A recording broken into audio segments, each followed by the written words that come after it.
Hi everyone, it's Connor here. So last week I moved my 3 aquariums about 2 hours away. Right now it's about a week after and all the fish are doing well and behaving as they did before the move. So overall I say it was a success.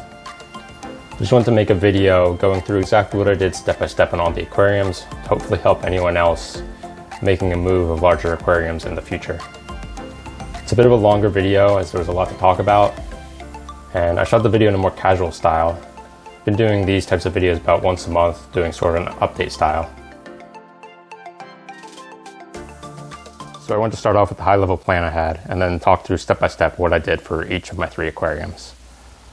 So I had at my old place a 65-gallon community, which is behind me, a 36-gallon with an Oranda, and then a 20-gallon community tank. My plan was to keep the 65-gallon, although move a few fish out of there, upgrade my Oranda from the 36-gallon to a 55-gallon, and then take that 36-gallon, move it, and put the 20-gallon fish in there, and then a few of the fish that were in the 65-gallon. All right, so to start off, the first move I did was moving my 20-gallon fish to a 36-gallon. This 36-gallon was where my Oranda was. I did upgrade the stand. It was a brand new stand. And I also did move from the 65-gallon my angelfish and my yo-yo loaches to give those fish some more room as they were starting to grow and get larger.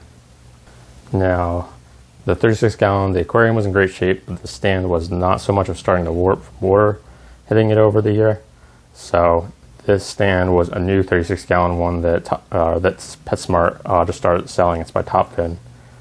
It looks pretty nice. It seems good quality. It seems very sturdy.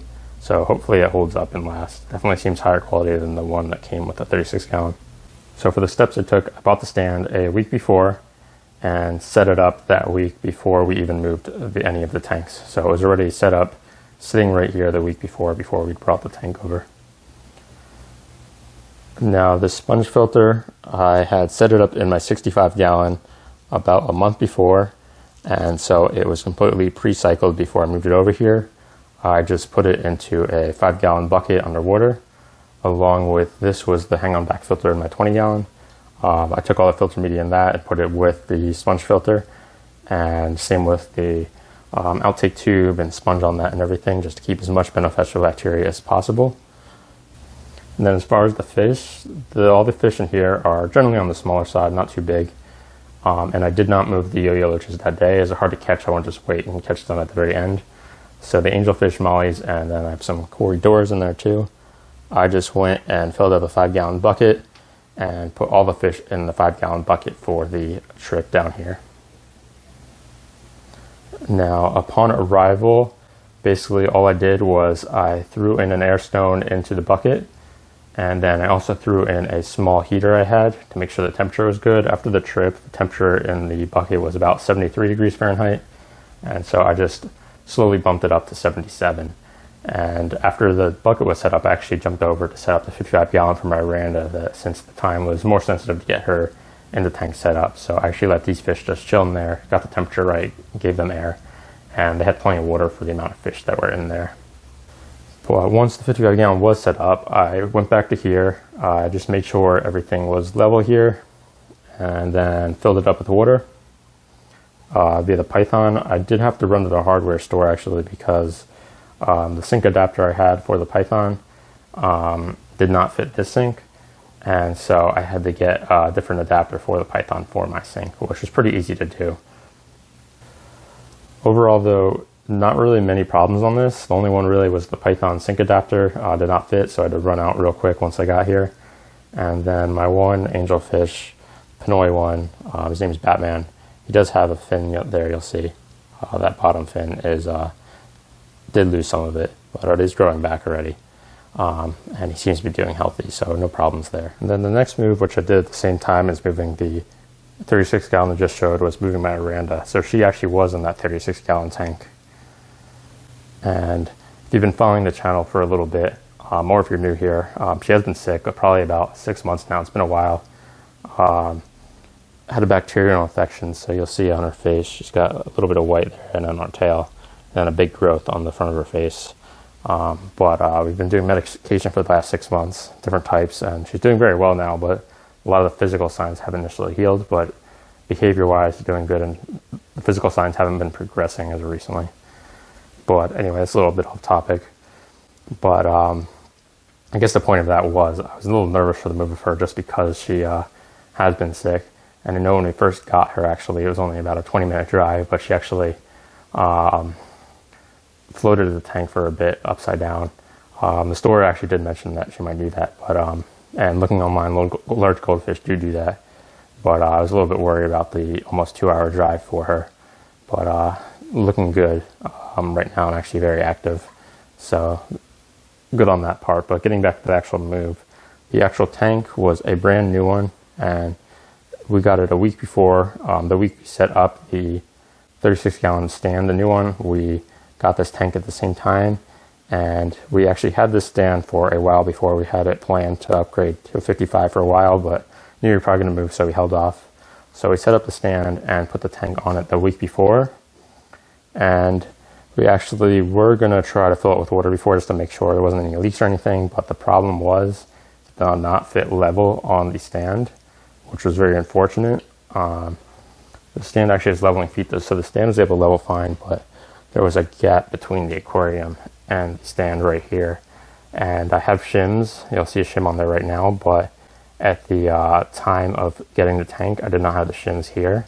So that was kind of unfortunate. So we actually didn't set it. We just put it on the stand, but we actually didn't level it that day. We just said we'll bring the shims next week, and hopefully it all works out, which it ended up doing. So, but on moving day, did something similar to what we did for the other fish that went to 36-gallon. Just put my Aranda goldfish into a bucket. As far as filtration, I have set up 2 Untitled 55-gallon filters. They were both running on the 36-gallon for over a month, so they had plenty of beneficial bacteria. I just took all the filter media in those and put it in a bucket and brought that. Now, when we got here, I took an air stone and put it in our bucket right away, and as well as checked the temperature, but because it's a goldfish, it was fine. It was right around 72, 73 degrees Fahrenheit when we got here, which is perfect how we wanted the water for her for our actual tank. So we just left it as it was and just make sure we had an air stone. And then as soon as we got here and got all the fish in, I went to work on this tank first. So now thankfully, as you saw the shim in there, the shims worked perfectly and leveled it perfectly fine. So that was a big relief. So after that, we filled it up. I was hoping for no leaks, which there wasn't, thankfully. And so everything went very smoothly there, where there was a lot of nerves going into it. And then after that, basically just added chlorinator like I did from a 36-gallon, quick start, and then salt. And then we added the filters, set them up, ran them for a good while, probably like 30 minutes. And then after that, just acclimated my goldfish and got her in there. And then as far as any problems, mainly what I said, just with the tank not leveling and not having the stuff prepared before to make sure that the tank was good to go before we actually brought the fish. So there were some nerves there. Thankfully, everything worked out. But overall, it's been very smoothly. Thankfully, my Miranda has been very active compared to, sometimes in the previous months. And since we've moved, she hasn't been on medication, and she's been doing great. We haven't seen any of the physical signs of the infections progress. So very good on that. So hopefully she stays like that and keeps doing good and keeps staying active, even if the physical signs don't fully clear up. And then lastly is my 65-gallon. And so the plan was to move a few fish out of there, move the angelfish and the yo-yo loaches out of there, get my blood parrots, my clown loaches, and my polar parrots in here, as the blood parrots are getting decent size, and then my clown loaches are growing nicely, especially my biggest one.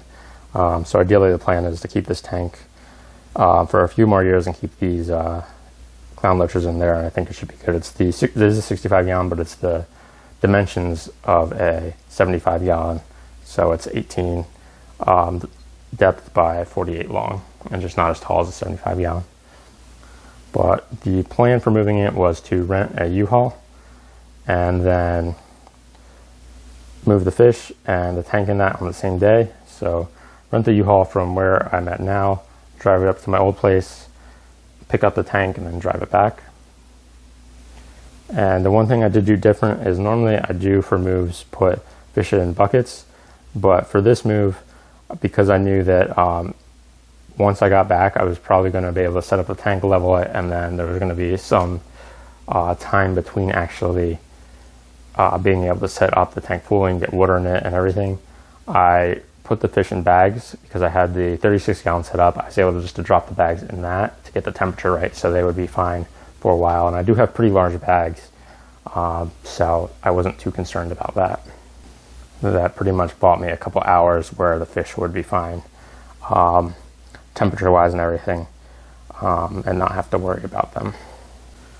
As far as filtration, so as I said, I had set up sponge filters. So I set up the big one, I put in a 36-gallon, and then these are 2 medium ones that I had set up a month before on this tank. And so I moved these just in a 5-gallon bucket underwater, and plants are pretty mangled, they're not doing good. None of them are really attached. So even a lot of the small nubias is sitting on the filter now, but plants that were looking healthy-ish, I did also put in that bucket just to keep whatever beneficial bacteria I could that was on them, and also some additional natural filtration. And then lastly, I have the big canister filter on this tank, and so I just moved this by itself, just unplug it and kept all the water in it. And that's a big win if you do have a canister filter, because it's probably going to make, as far as moving filtration, the easiest and less risky. So I was able to move this just like that. And I actually did put it in a 5-gallon bucket just to make it easier to carry and not have to worry about opening it by accident.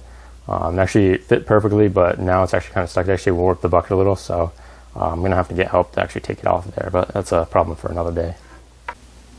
Now, as far as the steps, basically got with the Utah to my old place, drained the tank down mostly, took out the little decorations there was, the filters and everything, disconnected everything, and then caught the fish, bagged them up, and then drained the rest of the tank. Thankfully, with the current USA kit, all the power strips and everything just came in there, so I was able to just tie up the cords a little, and that was good. And then you'll see these little straps here, the Velcro strips. They're actually where the intake and outtake tubes, you can just take them off of the tank and attach them right there. And so I was able to just move all of the plumbing right with the stand, and it was super easy both to take apart and to set back up. But there was some delays in terms of getting the U-Haul and getting up there, so we were very rushed in terms of bringing everything back. Thankfully, I did all the prep work for the aquarium to where when we got there to taking it down and loading it was probably less than an hour. Did that very quick, thankfully. But really that was the big problem, was just delays leading to a very rushed job. But thankfully I also prepared for putting the fish in bags so that we could just get the tank in here and then drop off the U-Haul and then come back and level it. And then later on I was able to set everything up, all the filters and such, and get the fish in here. However, to do that rush job, I definitely think it would have been less stressful and easier, and even easier on the fish to just set up either a stocking tub or one of those plastic totes, and just moving the fish in there separately and not having to worry about rushing to get the tank set up for them. So now overall, to wrap up the video, everything overall went very smoothly, but there was some stress for sure, especially on the last day with the 65-gallon. All the fish made healthy, a few split fins. One of my clown lizards had a split fin, and one of my angelfish had a little part of the fin missing. But other than that, everyone's healthy, everyone's doing good, eating, behaving as they did before the move. So everything is going well in that regard. For what I did learn overall, what to do different is I would definitely test all the equipment, test my Python, test the sink, make sure everything's level, just make sure everything is set up before I do the move, so I don't have to worry about rushing around to get different parts on the actual day. I definitely had the idea that using a holding tub would make things easier and just move the fish one day and then the tanks the other day. For the 55-gallon, I kind of did that because I had a tank set up, but and the 36-gallon was pretty easy to move. But for my 65-gallon, I think in the future, for a tank this large, I would just do that. I wouldn't even bother. I would just move the fish, set them up, and then they could just stay in the tub for a few days, a week, however long I needed while I get the tank over. And just overall, I did plan things, and I think it made it much smoother than the first time I moved an aquarium. But I would just say for anyone doing it, make sure you plan, and make sure you plan extra time for things to go slightly wrong, having to run to the store, and just make sure you probably put, like, for a big tank like this, put a full day towards it. But hopefully this will help anyone best to move a tank on the larger size. And next week, as I said, I'll be releasing a video listing out specific tips that you can try for your move, whether you're moving a small tank or a large tank, so stay tuned for that. And if you want, subscribe to the channel, as it's much appreciated. Anyways, I'll catch everyone in the next video.